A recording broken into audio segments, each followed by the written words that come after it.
आज हम देखेंगे रॉकेट को अंतरिक्ष में कैसे प्रतिस्थापित किया जाता है।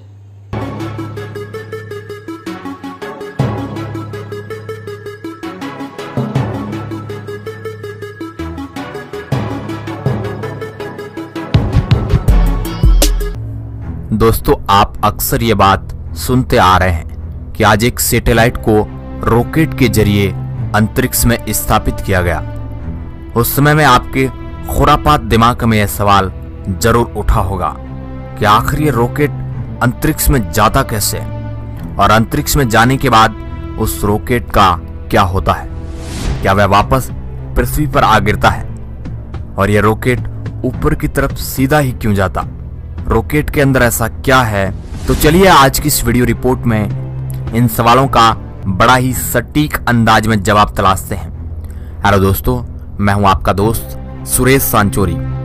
आप देख रहे हैं रहस्य टेलीविजन यूट्यूब चैनल। दोस्तों, अगर आप अंतरिक्ष की हर एक्टिविटी पर नजर बनाए रखना चाहते हैं तो आप हमारी एप्लीकेशन रहस्य मीडिया को डाउनलोड करें। उस एप्लीकेशन की लिंक इस वीडियो के डिस्क्रिप्शन में है, तो अभी तुरंत डाउनलोड करें। दोस्तों, सबसे पहले जानते हैं आखिर ये रॉकेट होता क्या है।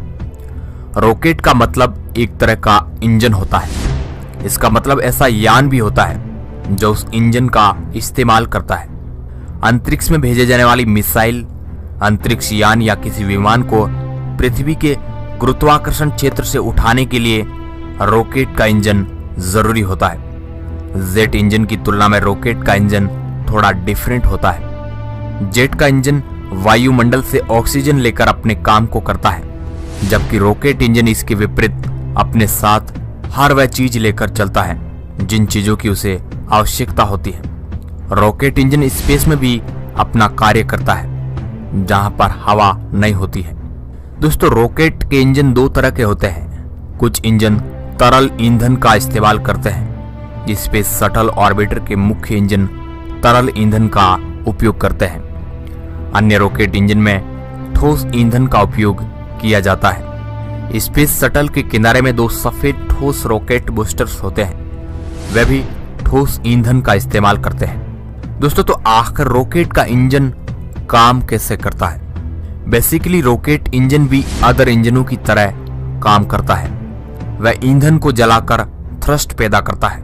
थ्रस्ट का मतलब आसान शब्दों में कहा जाए तो धक्का, यानी वह यान को आगे बढ़ने के लिए धक्का देता है। ज्यादातर रॉकेट इंजन ईंधन को गर्म गैस में बदल देते हैं। इंजन इस गैस को पीछे की ओर छोड़ता है, जिससे रॉकेट आगे की ओर बढ़ता है। अंतरिक्ष में कुछ ऐसा नहीं होता है जिसे धक्का देकर इंजन आगे बढ़े। ऐसे में यह सवाल उठता है कि फिर रॉकेट आगे कैसे बढ़ता है। दोस्तों, रॉकेट न्यूटन काका के गति के थर्ड रूल के आधार पर वर्क करता है। यह नियम कहता है कि हर क्रिया की बराबर और विपरीत दिशा में प्रतिक्रिया होती है। रॉकेट का इंजन गैस को बाहर की ओर धक्का देता है। इस प्रक्रिया में गैस भी बराबर ताकत से आगे की ओर रॉकेट को धक्का देती है। इससे रॉकेट आगे की ओर बढ़ता है। क्या आपने देखा है कि अगर आप हवा को एक गुब्बारे से बाहर जाने दें तो क्या होता है। हवा एक तरफ आती है और गुब्बारा विपरीत दिशा में चलता है। रॉकेट उसी तरह से काम करते हैं। तेज गति से इंजन की नोक से निकलने वाली निकास गैसें रॉकेट को आगे की ओर बढ़ाती है। दोस्तों, अंतरिक्ष कहां से शुरू होता है।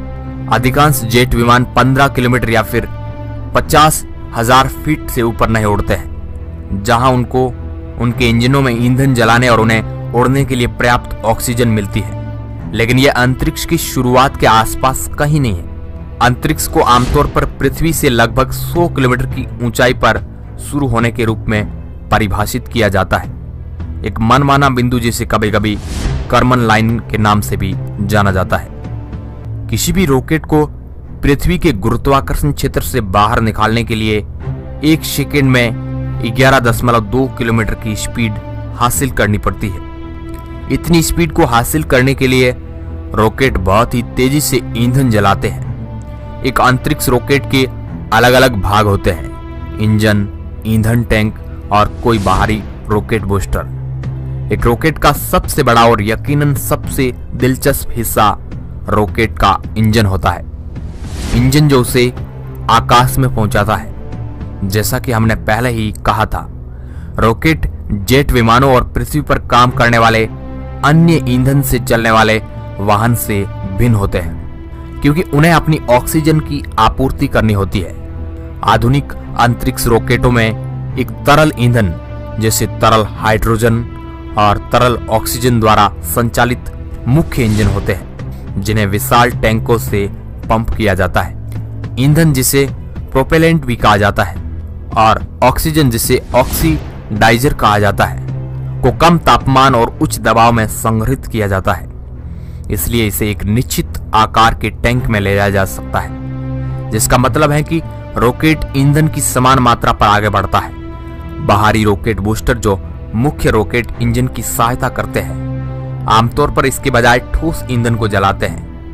स्पेस शटल को ठोस रॉकेट बूस्टर या SRBS कहा जाता है। बिल्कुल इसी कारण से वे बड़े अंतर्महाद्वीपीय बैलिस्टिक मिसाइलों की तरह अधिक काम करते हैं, जो ठोस ईंधन को भी जलाते हैं। रॉकेट की मार्गदर्शन के लिए कंप्यूटर आधारित नेविगेशन होता है। वह रॉकेट को उसकी मंजिल तक पहुंचाता है और पेलोड जो भी रॉकेट ले जा रहा है, स्पेसक्राफ्ट या उपग्रहों से लेकर अंतरिक्ष स्टेशन के हिस्सों यहां तक कि परमाणु वारहेड्स तक। आधुनिक अंतरिक्ष रॉकेट 2 या 3 स्वतंत्र रॉकेटों की तरह काम करते हैं, जो एक साथ अटकते हैं, जिन्हें चरण कहा जाता है।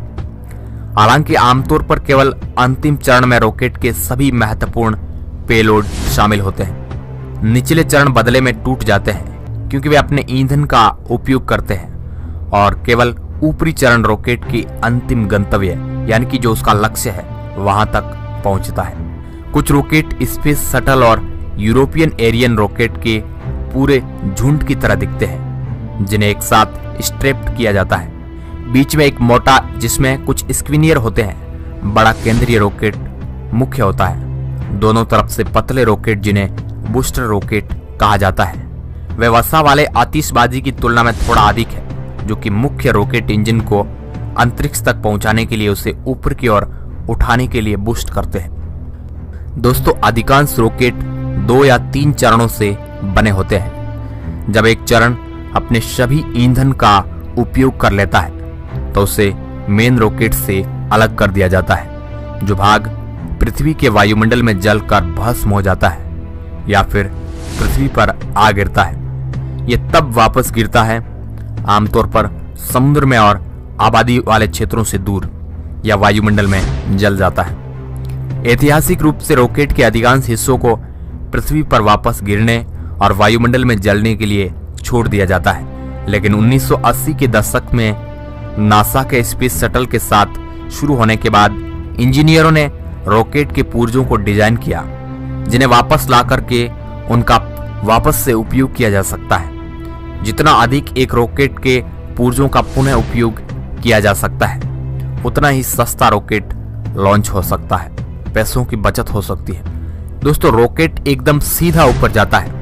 जबकि प्लेन ऊपर जाने के लिए अपने रनवे पर दौड़ लगाकर जाता है। ऐसा क्यों होता है? चलिए इसका भी जवाब आपको ढूंढ कर दे देते हैं। दोस्तों, किसी भी विमान को ऊपर उठने के लिए धक्के की जरूरत पड़ती है। एरोप्लेन, पक्षी और उड़ने वाली कीट के पंखों से जब हवा टकराती है तो इस हवा को पंखों से पीछे ठेलकर वे ऊपर उड़ते हैं। रॉकेट में पंख नहीं होते हैं और इसलिए उन्हें ऊपर उठने के लिए जरूरी धक्का उनके इंजन से ही मिलता है। प्लेन ज्यादा भारी होता है और उसे ऊपर उठने के लिए हवा को बहुत ही तेज गति से पीछे छोड़ना पड़ता है, इसलिए वह पहले रनवे पर कुछ दूर चलकर पंखों से हवा को ठेलने जितना बल प्राप्त करता है।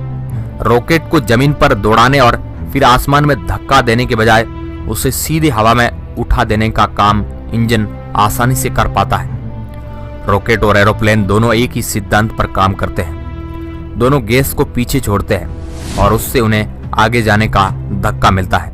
तो दोस्तों, ये तो हो गई रॉकेट की चलने और अंतरिक्ष में जाने की बात। दोस्तों, आखिर सबसे पहले रॉकेट का आविष्कार कब और कहां हुआ था? ऐसा माना जाता है कि 12वीं सदी के आसपास चीन में रॉकेटों का आविष्कार हुआ है। इन ठोस रॉकेटों को आतिशबाजी के लिए इस्तेमाल किया जाता है। युद्ध में सेनाओं द्वारा भी इनका इस्तेमाल किया जाता है।